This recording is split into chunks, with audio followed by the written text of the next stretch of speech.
ہمیں جوائن کیا ہے پاکستان کے مایہ ناز قانون دان اور سابق اٹارنی جنرل اشتر اوصاف صاحب نے۔ اشتر صاحب بہت شکریہ آپ کے وقت کا۔ اشتر صاحب، اسلام آباد ہائی کورٹ کے 5 ججز نے سینیارٹی سے متعلق جو فیصلہ تھا وہ سپریم کورٹ میں اب چیلنج کیا ہے۔ بظاہر جو اس میں پلی لی گئی ہے وہ یہ ہے کہ آئین کا آرٹیکل 200 صدر مملکت کو لامحدود اختیارات نہیں دیتا۔ آپ کیا سمجھتے ہیں کہ جو اب استدعا کی جا رہی ہے وہ آئین کے آرٹیکل 200 کی تشریح ہے، یا پھر جو حلف والا معاملہ ہے ایک دوسری جگہ تبادلہ ہوگا جج کا اور پھر وہ حلف لے گا اور اس حوالے سے سینیورٹی ہوگی، اس سے متعلق یہ ججز چاہ رہے ہیں کہ فیصلہ آئے؟ آئی تھنک یہ دونوں باتیں جو ہیں وہ الگ الگ ہیں، اور جہاں تک آرٹیکل 200 کی تشریح کی بات ہے، میرا نہیں خیال کہ اس کے اندر کوئی ایسی کو پیچیدگی ہے جس کی تشریح کی ضرورت ہو۔ اس کی حیث دیکھ لیتے ہیں۔ اس کی حیث کچھ یوں ہے کہ یہ صدر مملکت کا اپنا اختیار ایز سچ نہیں ہے، وہ منسلک ہے چیف جسٹس آف پاکستان کی کنسلٹیشن کے ساتھ۔ کنسلٹیشن جو ہے وہ میننگ فل کنسلٹیشن ہوتی ہے، اس کی تشریح آ چکی ہے، اور ججز سے بہتر اور اس کو کون جانے گا کہ میننگ فل کنسلٹیشن کا کیا مطلب ہے۔ اچھا، صرف وہیں تک نہیں ہے، اس میں کنسلٹیشن ہے ان چیف جسٹس سے جن کی کورٹ سے ایک جج صاحب کو لے کے آنا ہے۔ کنسلٹیشن ہے ان چیف جسٹس صاحب سے جن کی کورٹ میں ٹرانسفر کرنا ہے۔ تو یہاں پہ تو صرف ایک ہی ٹرانسفر نہیں ہوئی، یہاں پہ تو ٹرانسفرز ہیں سندھ ہائی کورٹ سے بھی، بلوچستان سے بھی، اور لاہور ہائی کورٹ سے بھی۔ اب 3 چیف جسٹس آف پاکستان اور چوتھے چیف جسٹس جو کہ بوروئنگ کورٹ کے ہیں، اور اس میں بھی ایک اور چیک ہے، اور وہ کیا ہے؟ کنسینٹ آف دی جج۔ اب 3 ججز کی وہ کنسینٹ ہوئی، ظاہر ہے وہ کنسلٹیشن، کنسینٹ، یہ سب چیزیں مل کے ہیں۔ تو اب آپ دیکھیے 3 وہ جج صاحبان، 3 چیف جسٹس، وہ چوتھے چیف جسٹس اسلام آباد ہائی کورٹ کے، اور پھر اسلام آباد کی جو سپریم کورٹ کے چیف جسٹس ہیں ان کے ساتھ کنسلٹیشن۔ تو ایسا نہیں ہے کہ صدر مملکت نے ایک نوٹیفیکیشن نکال دیا، ایسا بھی نہیں ہے کہ صدر مملکت نے آن ہز اون یہ کر دیا۔ تو یہ سب نے کیا کوئی سازش کی ہے، سب نے کوئی سوچی سمجھی کوئی بات کی ہے اس کے اندر، جس میں کہا گیا ہو کہ جی اسلام آباد ہائی کورٹ میں ہم نے ان کو لے کے آنا ہے، اور اس کے پیچھے کوئی چیز ہے؟ I doubt very much. اس کے اندر I think we are reading something which is not there. اس کے اندر ایک ہجان پیدا کیا جا رہا ہے۔ میں بارہا کہہ چکا ہوں، پھر سے کہوں گا کہ یہ بحران نہیں ہے، یہ ہجان ہے، تاکہ ہم بحرانی کیفیت کی طرف جا سکیں۔ یہ میں کوئی ایٹریبیوٹ نہیں کر رہا کسی کو بھی، یہ انوٹنگلی شاید سب کچھ ہو رہا ہے۔ آپ دیکھیں گے کہ ہم ہمیشہ، اور آپ ہی کے پروگرام میں کہہ چکا ہوں کہ ہم ڈسکشنز ریفارمز پہ نہیں کر رہے ہوتے، ہم مثبت باتوں پہ کبھی ڈسکشن نہیں کرتے۔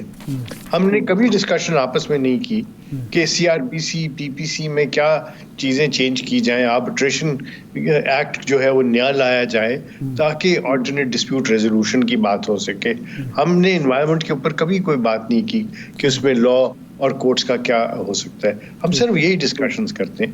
بہرحال پٹیشن ہے، اب یہ کورٹ میں چلے گا معاملہ، اس میں ہم زیادہ گہرائی میں نہیں جا سکتے۔ اشتر صاحب گیا ہے جی، 2 پہلو ہیں نا، ایک تو یہ ہوا کہ یہ جو ٹرانسفر ہوئی ججز کی، اس میں میننگ فل کنسلٹیشن ہوئی اور اس میں کوئی بدنیتی یا کوئی سازش نظر نہیں آتی۔ دوسرا ایشو ہے، ایک جج ایک کورٹ میں 15ویں نمبر پہ ہے، وہ ایلیویٹ ہوتا ہے یا ٹرانسفر ہوتا ہے، دوسری کورٹ میں جاتا ہے اور وہاں وہ سینئر موسٹ ہو جاتا ہے۔ تو کیا یہ اعتراض ہو سکتا ہے کہ وہاں وہ 15ویں پوزیشن پہ ہے، یہاں وہ حلف بھی نہیں اٹھاتا، اور دوسرا یہ کہ اس کو ایلیویٹ بھی کر دیا جاتا ہے؟ تو یہ کوئی اعتراض بنتا ہے، یا یہ بھی نہیں، یہ بھی ختم ہو گیا کہ جب کنسلٹیشن ہو گئی اور وہاں جب وہ آئے گا تو نہ نئے حلف کی ضرورت ہے، نہ سینیارٹی کا نئے سرے سے تعین ہوگا، وہ سینئر موسٹ ہی ہوگا؟ جی، بہت آپ نے صراحت کے ساتھ یہ سوال اٹھایا ہے۔ کوشش کروں گا کہ مختصر الفاظ میں اس کا جواب دے سکوں۔ دیکھیے، میری رائے ایک جج صاحب جو ہیں وہ ایک پرٹیکولر کورٹ میں ایک پرٹیکولر نمبر پہ ہیں, وہاں سے ان کو ٹرانسفر کیا جاتا ہے, اپوائنٹ نہیں کیا جا رہا. اگر اپوائنٹمنٹ ہو تو اس کے متعلق اوتھ لینا ضروری ہے. اب اوتھ ہے کیا؟ اب کہا جاتا ہے کہ یو ٹیک اوتھ, ایسا نہیں ہے, you make oath. And you make oath to what? You make, آپ جو حلف اٹھاتے ہیں وہ آئین کی پاسداری کا ہے, وہ قانون کے اوپر عمل درآمد کرنے کا ہے. اوتھ ایک انسٹیٹیوشن کا نہیں ہے, اوتھ جو ہے وہ آئین کا ہے, آئین کے مطابق ہے. اچھا, اب جب وہ اوتھ لے لیا اس نے, انہوں نے لے لیا, تو اس کے اندر ہی آئین کی پاسداری کی بات ہے. تو پھر وہ ان کی جہاں پوسٹنگ ہو جائے, چاہے وہ پوسٹنگ ہے کسی بینچ پہ یا کسی کورٹ میں, اب جو کورٹ میں بھی ہوگی وہ جج کی ہو سکتی ہے نا. So unless he makes that oath he can't even be transferred because he is not a جج. اب جب یہ ٹرانسفر ہو رہے ہیں تو وہاں سے یہ ٹرانسفر بیک ہو سکتے ہیں کہ نہیں ہو سکتے؟ ہو سکتے. صحیح ہے. اچھا نہیں, ایک منٹ وہ بات کریں. جی جی, ٹرانسفر اگر وہ واپس ہوں اور یہاں پہ وہ حلف لیں اور تو وہ جونیئر موسٹ ہوں گے, because then head be appointed. ٹھیک, اپوائنٹمنٹ نہیں ہے. Now when he gets transferred back, پھر ریکوائرمنٹ کیا نہیں ہوگی دوبارہ اوتھ لینے کی, and then he becomes the junior most in that court.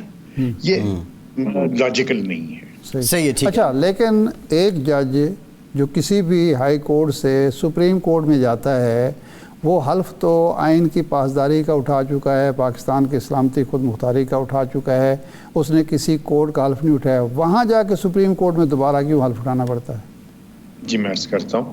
آپ دیکھیں گے کہ وہ سپریم کورٹ کی جو it's an appellate court, it is a court which also hears the references, it is also a court which gives opinions, it is also a court جو کہ court of first instance ہے.